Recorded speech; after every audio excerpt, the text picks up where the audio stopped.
starting my lesson, I just salute to the Lord Shukra, who is the bestower of welfare, fulfiller of desires, and treasurer of all arts, slowly giver of salvation and worshipped by all sages and by me too.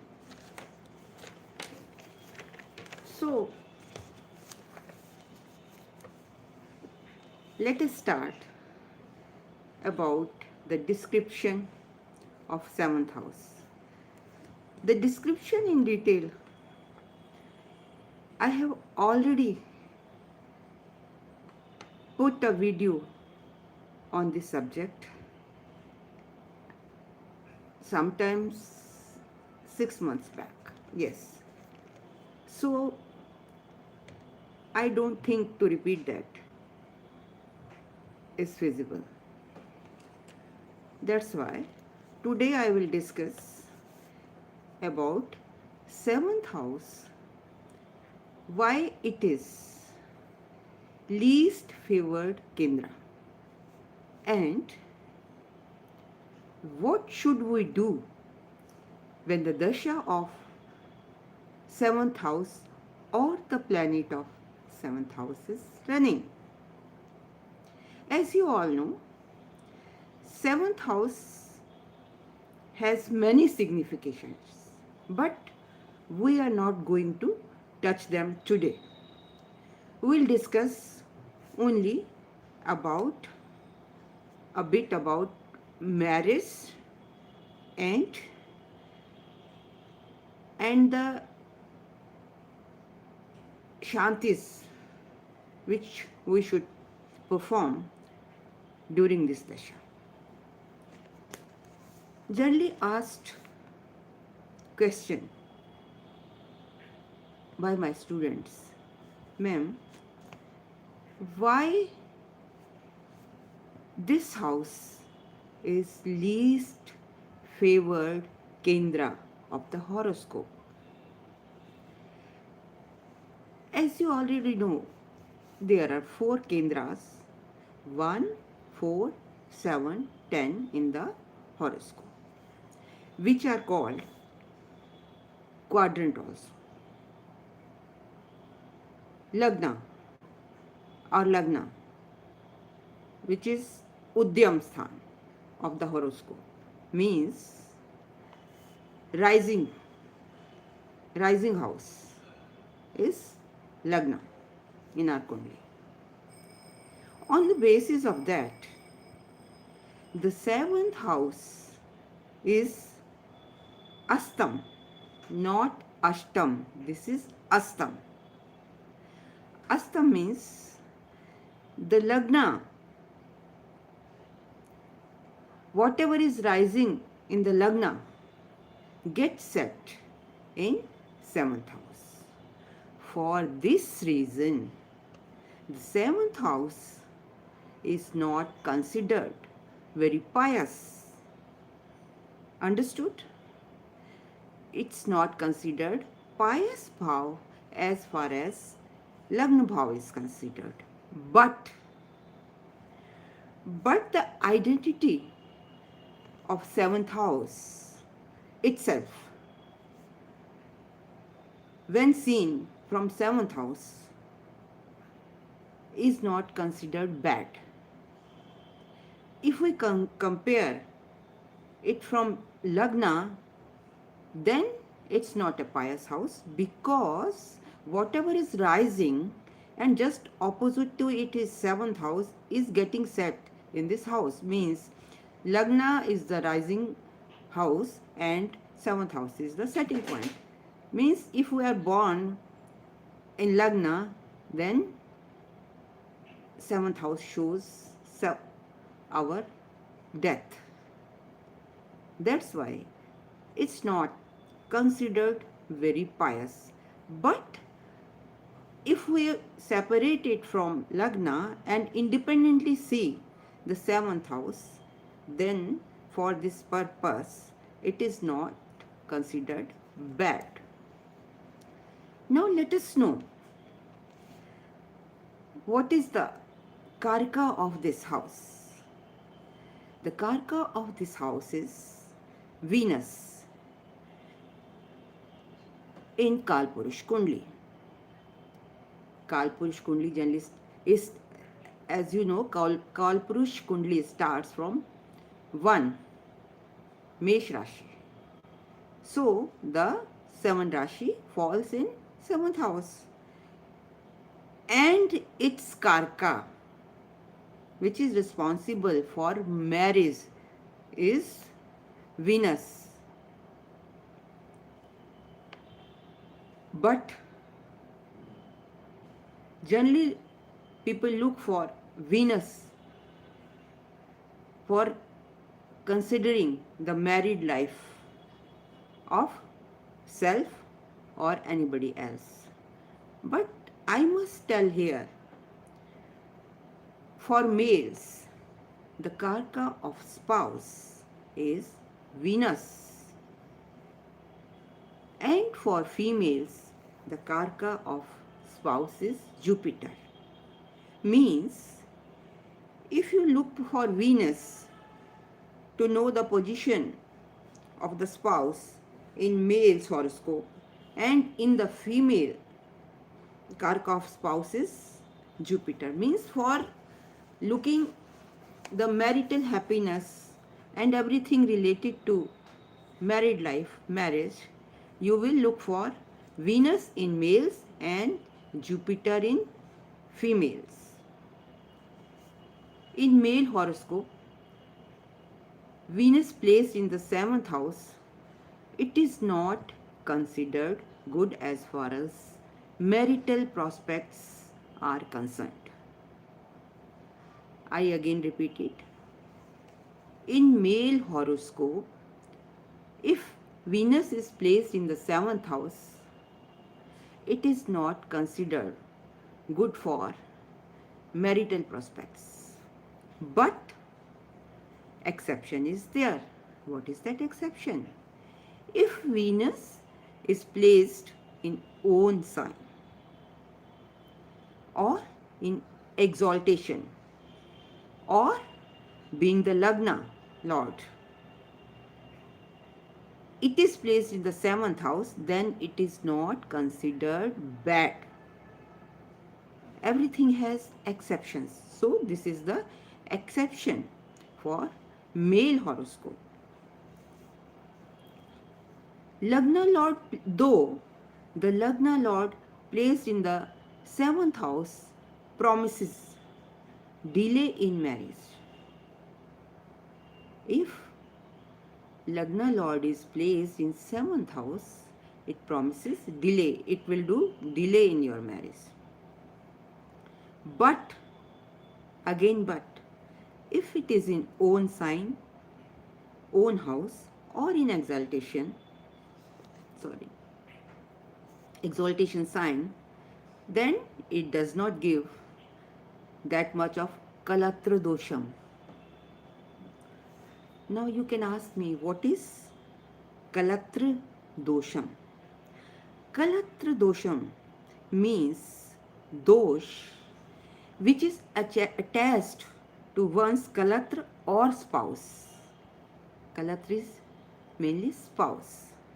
So whatever dosh is attached to that is called Kalatra Dosham.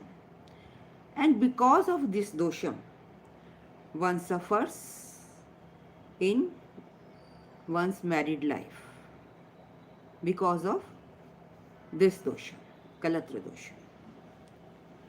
Now,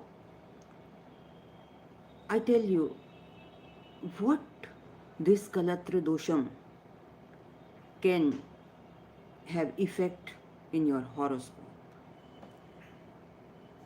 This dosh can take 3 forms. It can affect your horoscope in 3 forms. Number 1, no marriage, means you will 99%, in 99% cases, you will have no marriage. Number 2, delay in marriage. Number 3, that the marriage does not have satisfactory level of marital prospects.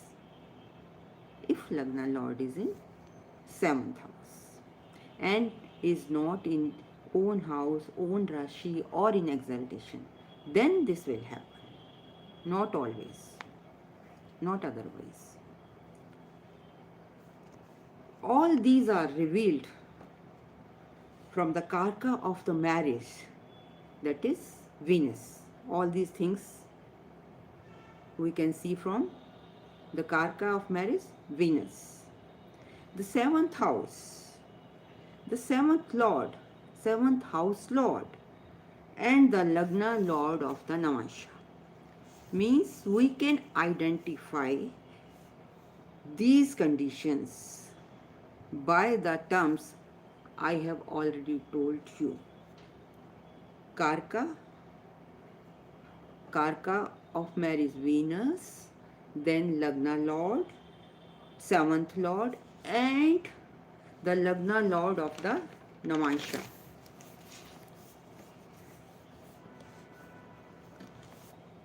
Second, the Venus in 7th house or the 7th lord or lagna lord of Namansh, if all are afflicted, then what happens?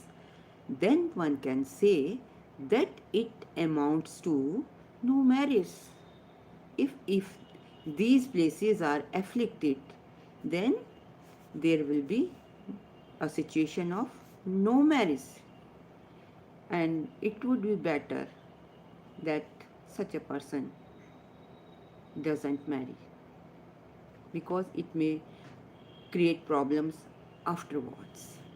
Number 3, if the 7th house is not afflicted, listen carefully.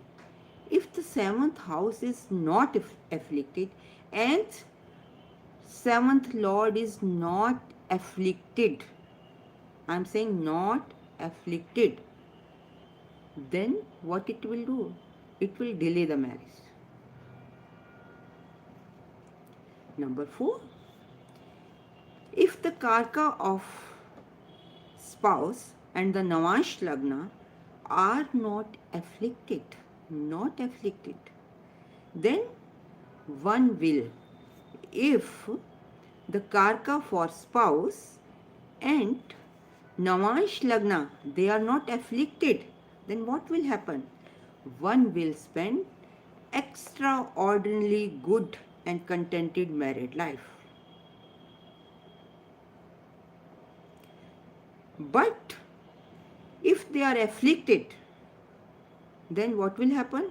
Then one remain unsatisfied in one's marital prospects.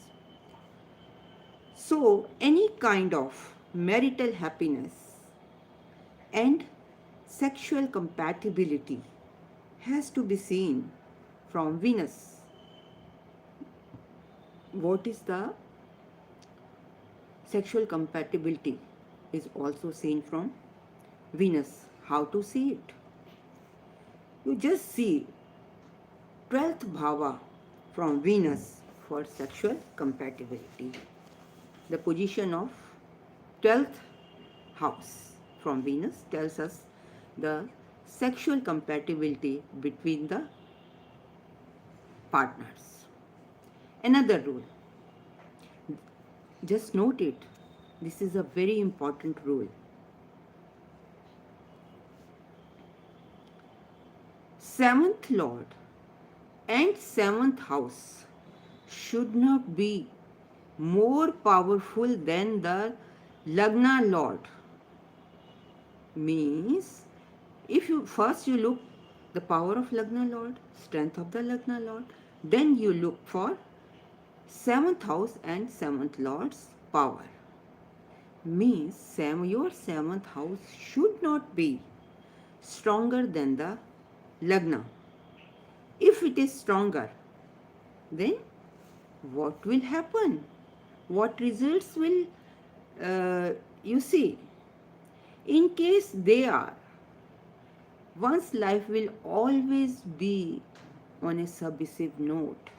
Submissive. You will be submissive. The I mean, whose lagna is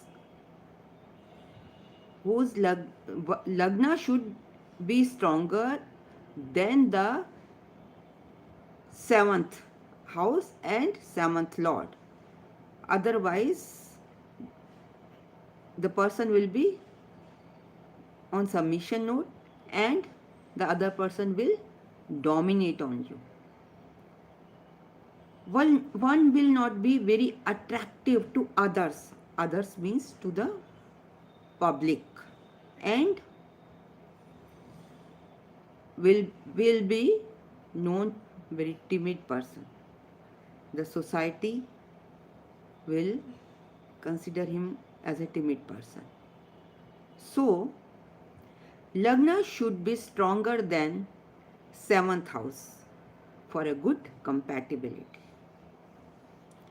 The seventh lord and seventh house should also not have less strength as compared to lagna strength. There should not be as much disparity between the two. Now I am telling you the conditions. If it is, then one will not have a good understanding with others.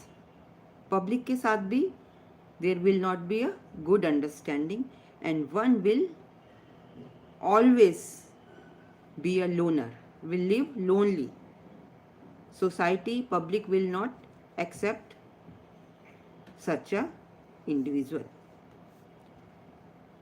Considering this, the lagna and the seventh house, if lagna and seventh house, this is the best combination, have equal amount of strength, means lagna and seventh house are equally good, they have almost equal strength, they will maintain a good balance to have a good married life. Means if lagna lord or first house, seventh lord or seventh house are on the same strength, both are equally good and have the same strength, one is not greater than the other, in other words, in strength, then the married life will be very good. They will have very good understanding and very good public appearance also. All the people will consider them as very good couple, best couple. It will be an example to the best couple, to the family and to public also. The very important thing to note according to Shastras, to be on the safer side, one should perform Shanti karmas. If the dasha of the seventh house or the dasha of the planet of the seventh house is running, then one should perform Shanti karmas. What Shanti karmas?